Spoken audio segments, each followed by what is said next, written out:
today gives us a beautiful meditation on prayer. Daily I call upon you, O Lord. To you I stretch out my hands. We're invited, the psalmist says, to every day make time for prayer, to open our hearts to God's presence in our lives. St. Teresa of Lisieux, whose feast day is approaching, said that prayer is a surge of the heart that turns us towards God. And as we turn our heart to God, we are aware of his power and his majesty as we bring to him our concerns and our hopes. I think it's a beautiful foundation to see prayer. Prayer should first acknowledge the greatness of God, the majesty of God. You know, so often we begin our prayer charging forward to the Lord with 100 things that are on our minds. Prayer wants us to first acknowledge God's greatness. And then as we open our hearts to that power, we then begin to identify for the Lord what's going on in our lives, where we need his comfort and his consolation, where we need direction in our lives.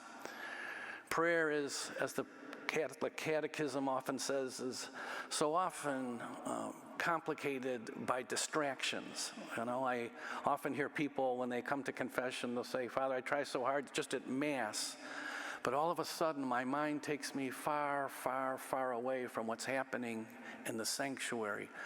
I struggle with that. Well, we all struggle with that. There's so many things going on.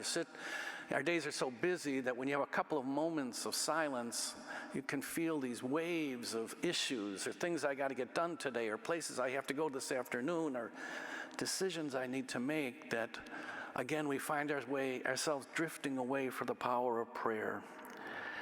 But this morning, the psalmist reassures us to quiet ourselves, to listen, to acknowledge God's power.